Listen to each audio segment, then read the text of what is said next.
Welcome to the final episode of Angela Kwadwo and Kim Tae-hyun's story. If you missed the first episode, go back and watch it now so you understand how one night of devastating betrayal transformed into an unexpected journey of protection, trust, and a love neither of them anticipated. For weeks, Angela had existed in a strange limbo between terror and something she couldn't quite identify. Kim Tae-hyun's penthouse had become both her refuge and her confinement, a luxurious sanctuary where she was shielded but uncertain about everything, especially her own feelings. Each morning, she expected to feel imprisoned. Instead, she felt something dangerously close to secure. Tae-hyun had changed lately. Less of the cold, calculating kingpin who'd confronted her that first horrifying morning, and more of someone who actually perceived her as a person rather than a complication to resolve. He'd begun with small gestures, leaving fresh coffee for her before departing for his operations, ensuring her preferred meals appeared at dinner, asking about her day as if her responses genuinely mattered to him. And Angela found herself reciprocating in unexpected ways. Waiting for his return in the evenings, feeling her heartbeat accelerate when she heard his key in the lock, catching herself smiling at his dry commentary about his business dealings. These weren't the responses of a captive. These were the responses of a woman falling for her guardian. And that realization frightened her more than anything Ji-hai had done. 3 weeks had elapsed since that morning when she'd awakened in his bed. 3 weeks of Tae-hyun's security network working relentlessly to investigate Ji-hai's connections, to construct a case, to determine exactly what had transpired and why. 3 weeks of Angela attempting to process that her cousin, her mother's niece, had drugged her and attempted to trade her like merchandise. On a quiet Sunday evening, while rain hammered the windows and transformed Seoul into a blur of neon and gray, Angela found herself unable to rest. She'd retreated to the living area, curled up on the leather sofa with a throw blanket, gazing out at the storm and thinking about her parents. Her mother, who'd departed too young. Her father who'd followed within a year, his heart literally shattered by loss. How proud they'd been when she'd received her teaching certificate. How thrilled her mother had been about Angela experiencing her Korean heritage. If only they could see her now, living with a man she barely knew, hiding from family that wanted to harm her. Trapped in a nightmare that increasingly felt like a strange, complex dream. She didn't hear Tae-hyun approach. Didn't realize he was there until he draped a second blanket over her shoulders, the gesture so unexpectedly tender that tears welled in her eyes. "Can't sleep?" he asked quietly, settling into the chair across from her rather than presuming to sit beside her.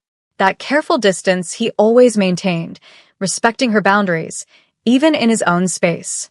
"Too much thinking," Angela admitted, pulling the blanket tighter. "About my parents, how I arrived here, how everything deteriorated so rapidly." She wiped at her eyes, frustrated by the tears. "4 months ago, I was living my normal life in Houston, teaching literature, meeting friends for brunch, planning a boring, predictable future. Now I'm hiding from my cousin in a stranger's penthouse in Seoul. And I don't even know what happens next." "I'm not a stranger anymore," Tae-hyun said, and something in his tone made her look up. His expression was softer than she'd ever witnessed, vulnerable in the dim lighting. "Am I?" "No," Angela admitted. "I suppose you're not." They sat in silence for a while, simply listening to the rain and the distant rumble of thunder. It was Tae-hyun who finally broke it, his voice quiet but clear. "My parents used to argue," he said suddenly. "Not about significant things. Small things. My father would work excessive hours. My mother would question his business choices.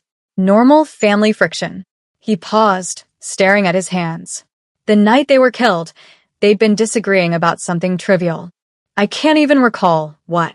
And then they left for a business meeting, still tense with each other. They never arrived." Angela's breath caught. "Tae-hyun, I'm so sorry. I blamed myself for years," he continued. "Thought if I'd intervened, distracted them, made them stay home, maybe they'd still be alive. It took years to understand that some things simply happen, that life is chaotic and merciless and doesn't respect our plans." "Is that why you need so much control?" Angela asked gently. "Why everything has to be calculated and managed?" A ghost of a smile touched his lips. "Probably. My therapist would certainly agree with you. You have a therapist? Every person in my position does. We're all varying degrees of damaged and controlling. He stood, moving to the window, his reflection ghostly in the rain-streaked glass. When you woke up in my bed that morning, I thought it was another threat to neutralize, another variable to eliminate. I'd constructed my entire existence around controlling outcomes, and then there you were, this terrified woman with the most genuine eyes I'd ever seen, throwing all my careful systems into disarray. Angela rose from the sofa, the blanket falling away as she crossed to stand beside him. I'm sorry I disrupted your life. He turned to look at her, and the intensity in his gaze made her pulse quicken. I'm not. Because you showed me that control isn't the same as living. That safety isn't the same as fulfillment. That sometimes the most important things are the ones we never anticipated. Tae-hyun, she began, but the words died because he was looking at her like she was something precious, something worth protecting not from obligation, but from genuine care. I need to tell you something, he said, his voice dropping lower. My intelligence network found something today about your cousin and Mr. Beck. Fear spiked through Angela's chest. What did they find? Your cousin owes Mr. Beck 300 million won. That's roughly $250,000. She borrowed it to cover gambling debts, and she's been repaying it by. He hesitated as if the words tasted bitter. By procuring young women for him. Foreign women specifically. Women who wouldn't be missed if they vanished. Angela felt her legs weaken. Tae-hyun's hand shot out to steady her, guiding her to sit on the window seat. How many? She whispered. How many women? We've confirmed 3 others over the past 2 years. Students, workers on temporary visas. All of them disappeared from official records shortly after your cousin introduced them to Beck. Horror crawled up Angela's spine. And I was supposed to be the 4th.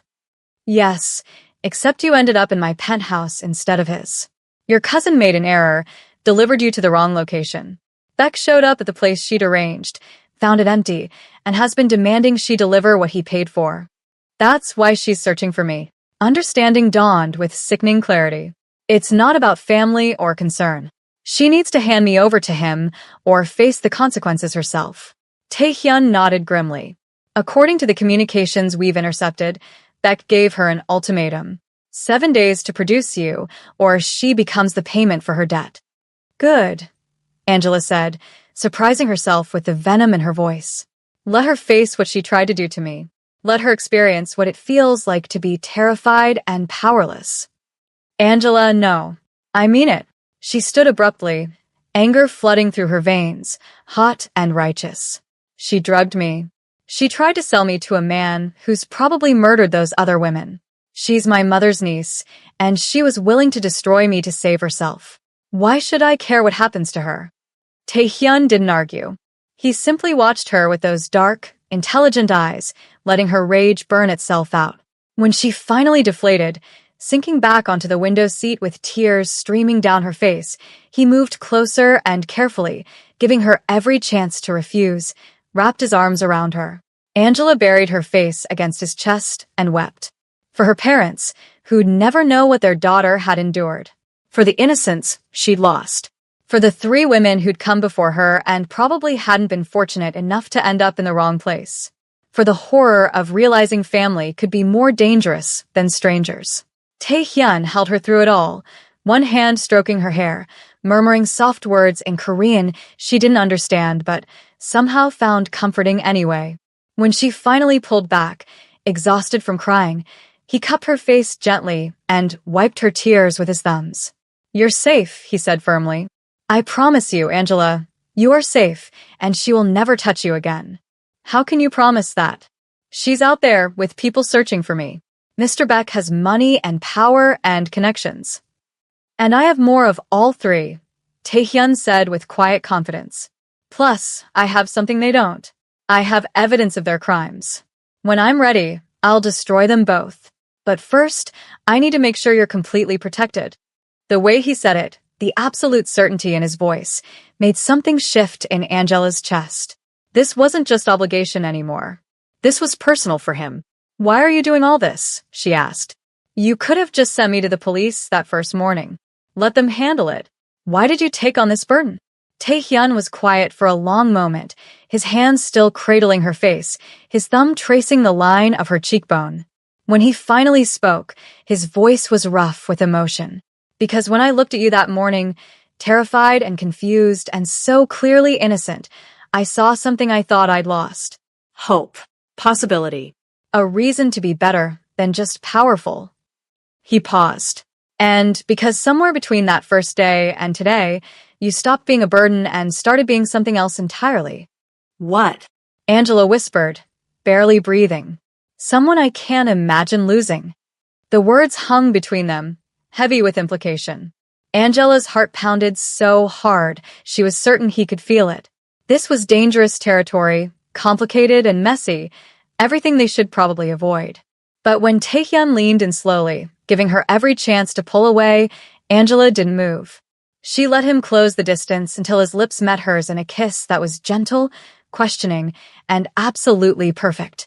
It lasted only seconds before he pulled back, searching her face for regret or fear. Instead, Angela smiled, truly smiled for the first time in weeks. Again, she whispered. This time, when he kissed her, there was no hesitation. His hands slid into her hair, and Angela's wrapped around his neck, pulling him closer. The kiss deepened, weeks of tension and denied attraction finally finding release. When they broke apart, both breathing hard, Taehyun rested his forehead against hers. This is complicated, he murmured. I know, Angela replied. But right now, I don't care. Your cousin is still hunting for you. Beck is getting desperate. Being close to me might make you an even bigger target. Then keep me close, she said simply. Keep me close and keep me safe. Something fierce and possessive flashed in his eyes. Always, he promised. They spent the rest of the evening curled together on the sofa, talking about everything and nothing, learning each other in ways that had nothing to do with the crisis that had brought them together. Taehyun told her about his operations, about his plans to legitimize his business, about his dreams of using his resources for good. Angela told her about her students, about teaching literature to teenagers in Houston, about her dream of maybe opening her own school someday. It felt normal, beautifully, impossibly normal, like they were just two people getting to know each other rather than a kingpin protecting a woman from her murderous cousin. But reality was never far away. The next morning, while Taehyun was on a secure call with his intelligence team, Angela decided to make breakfast. She was slicing fruit when Taehyun emerged from his office, his expression grave. They located her, he said without preamble. My team tracked Ji-hai to a hotel in Gangnam. She's hired at least 5 different investigators to search for you.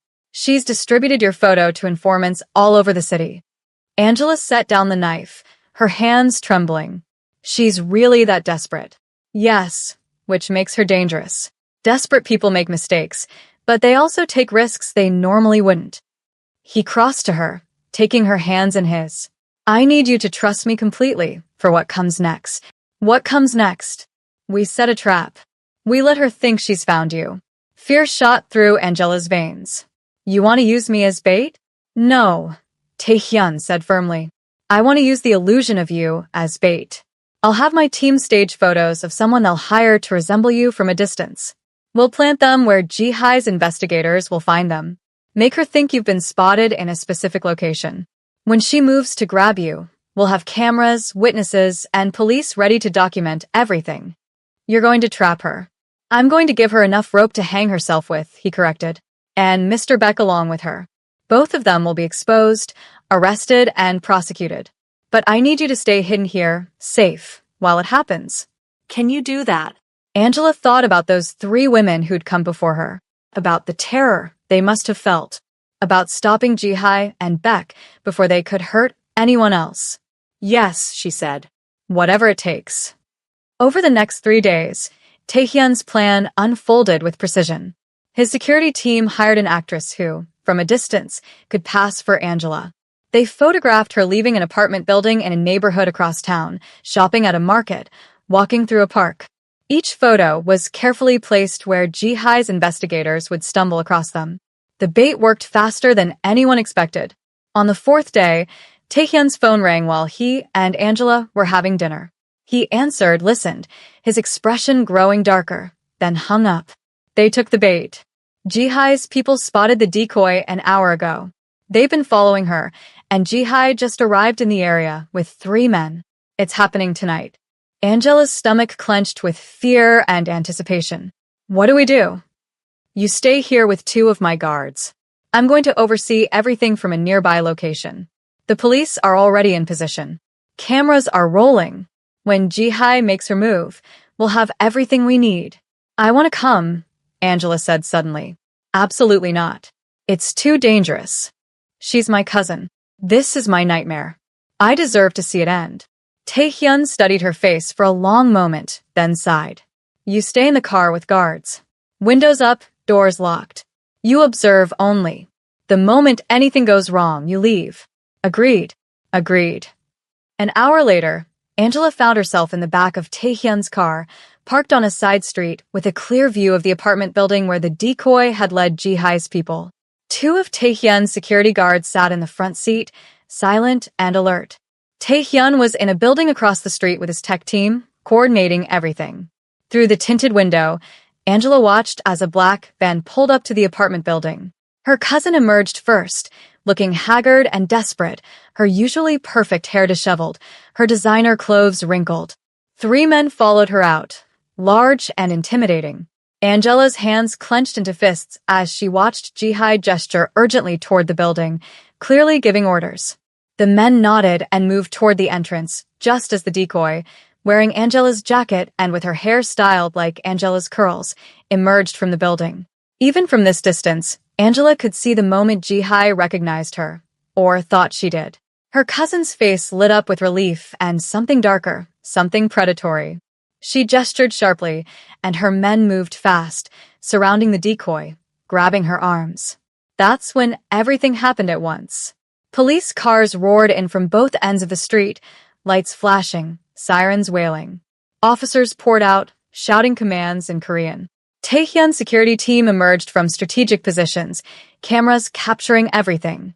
The decoy dropped the act, showing her police identification, and Jihai's face went from triumph to horror in seconds. Angela watched as her cousin tried to run, stumbling in her heels. She made it maybe 10 feet before 2 officers caught her, forcing her to the ground, handcuffs glinting in the streetlights. The men who'd been with her were taken down just as quickly, their faces pressed against the pavement, weapons confiscated. It was over in less than 5 minutes. Clean and efficient and absolutely devastating. Taehyun appeared at Angela's car door, opening it carefully. It's done, he said quietly. She's in custody. Beck's men gave him up in exchange for lighter sentences. He's being arrested as we speak. It's over, Angela. You're safe.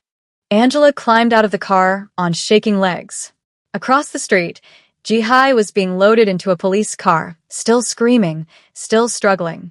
Their eyes met for one brief moment across the distance. Angela felt no satisfaction, no triumph, just exhaustion and relief, and the overwhelming need to never see that woman again. She turned into Taehyun's arms, and he held her tight while police lights painted the night in red and blue. It's really over, she whispered against his chest. It's really over, he confirmed. My legal team has all the evidence. Testimony from Beck's other victims who survived, financial records of the payments, everything. They'll both go to prison for a very long time. And the other women, the ones who disappeared? Taehyun's arms tightened around her. We're still investigating, but now that Beck's been arrested, we have access to his properties, his records. If there's anything to find, we'll find it. Angela nodded, too overwhelmed to speak. It should have felt like victory, but mostly it just felt like survival. The next few weeks passed in a blur of legal proceedings and police interviews. Angela gave her statement multiple times, recounting the night of the drugging, the terror of waking up in a strange place, the relief of finding Taehyun instead of Mr. Beck. Her testimony was damning, and combined with the evidence Taehyun's team had gathered, it buried Jihai and Beck both. The media had a field day with the story. Underground kingpin saves woman from trafficking plot. Korean-American woman rescued from cousin's betrayal. The headlines were everywhere, and Angela hated every moment of the attention. But Taehyun shielded her from most of it, his connections managing the narrative, his lawyers ensuring her privacy was protected as much as possible. He'd moved her from the penthouse to a more secure private residence outside Seoul, a beautiful house with a garden where she could breathe without feeling watched. And somewhere in the midst of chaos and court dates and healing, they fell in love. It happened in quiet moments. Taehyun bringing her coffee in the morning just the way she liked it. Angela laughing at his terrible attempts to cook dinner. Walking through the garden together at dusk, their hands intertwined. Staying up late talking about their dreams, their fears, their hopes for a future that had seemed impossible just weeks before. 2 months after Jihai's arrest, on a cool autumn evening when the leaves were turning gold and the air smelled of rain, Taehyun took Angela to a private rooftop garden overlooking the city. Lanterns glowed softly in the darkness, and Seoul spread out below them like a field of stars. "I need to tell you something," Taehyun said, taking both her hands in his. Angela's heart started to race. "What is it?" "When you stumbled into my life, I thought you were a problem to solve, a disruption to my carefully controlled world. I was wrong." He squeezed her hands gently. "You weren't a disruption. You were an awakening. You reminded me that life isn't meant to be controlled and managed and kept safe. It's meant to be lived, with all its risks and complications and beautiful chaos." "Taehyun," she began, but he gently pressed a finger to her lips. "Let me finish. I've spent the last decade building an empire, accumulating power, proving to everyone that I was fine on my own. But I wasn't fine. I was empty, going through motions without meaning. And then you showed up, scared and brave, and so incredibly strong. And suddenly, everything had meaning again." He released her hands and dropped to one knee, pulling a small box from his pocket. Angela gasped, tears immediately springing to her eyes. "Angela Kwadwo," Taehyun said, his voice steady despite the emotion shining in his eyes. "I know this is fast. I know people will say, we barely know each other, that we're rushing, but I've never been more certain of anything in my life. You are my best friend, my partner, my home. Will you marry me? Will you let me spend the rest of my life proving that the best things are the ones we never planned for?" Through her tears, Angela laughed, a sound of pure joy. "Yes," she said, her voice breaking. "Yes, 1,000 times yes." He slipped the ring onto her finger, a beautiful blend of diamond and traditional Korean design that somehow perfectly represented both of them. Then he stood and pulled her into his arms, kissing her deeply while the city lights sparkled around them. When they broke apart, both laughing and crying at once, Angela pressed her forehead to his. "For months ago, I came to Korea looking for family," she said softly. "I found betrayal instead. But then I found you, and you became more family than blood ever was." "We choose our family," Taehyun replied. "And I choose you. Every day for the rest of my life, I choose you." 6 months later, they married in a ceremony that blended both their cultures. Angela wore a dress that incorporated traditional Korean elements with African fabric from her father's homeland. Taehyun wore a suit but exchanged traditional accessories that honored both their heritages. The guest list was small, just people they truly cared about, and the celebration was filled with laughter and joy and hope for the future. As they danced together at their reception, Angela looked up at her husband and marveled at the strange path that had brought them together. She'd come to Korea seeking connection to her mother's heritage and instead found herself drugged, betrayed, and nearly trafficked. But from that nightmare had emerged something beautiful. A love she'd never expected with a man she'd never planned to meet. "What are you thinking?" Taehyun asked, pulling her closer. "That I'm grateful," Angela said honestly. "Not for what Jihai did, but for where it led. For finding you." "I'm grateful too," he replied. "For your courage, for your trust, for giving me the chance to be more than just a man protecting his interests. You made me want to be a man worthy of you." "You already were," Angela assured him. "You just needed someone to show you." They kissed then, long and sweet, while their friends cheered and the night embraced them with stars. Somewhere across the city in a women's prison, Jihai sat in a cell paying for her crimes. Mr. Beck was in a similar cell, his empire destroyed, his reputation in ruins. The investigation into the missing women continued, bringing some closure to their families, ensuring justice was finally served. But Angela didn't think about them anymore. She'd chosen to focus on the future rather than dwelling on the past. She'd returned to teaching, this time at an international school in Seoul, where she could use both her languages and cultures. Taehyun had shifted his operations toward legitimate businesses, focusing on organizations that helped trafficking victims and vulnerable women. Together, they built a life neither had imagined, but both cherished. A life based not on control or fear, but on choice and love and the courage to embrace unexpected blessings. Because sometimes the worst moments lead to the best outcomes. Sometimes betrayal opens the door to belonging. Sometimes waking up in a stranger's bed is just the beginning of coming home. And Angela Kwadwo, who'd flown across the world seeking family and found a nightmare instead, had ultimately discovered something better. She'd found a partner, a protector, a love that was worth every terrifying moment that had led her to him. In the end, she'd found exactly what she'd been looking for all along, just not in the way she'd expected. And that, she decided as Taehyun spun her across the dance floor with stars in his eyes and love in his smile, was the most beautiful surprise of all. Thank you for watching. If you enjoyed this story, please leave me a comment and let me know what you think. Also, subscribe to my channel and turn on the notification bell so you'll get notified about every new story. Tell me where you're watching from, because I love to know more about my viewers. How would you rate this story from 0 to 10? Hit that share button so others don't miss out on future stories. See you in the next one. Thank you.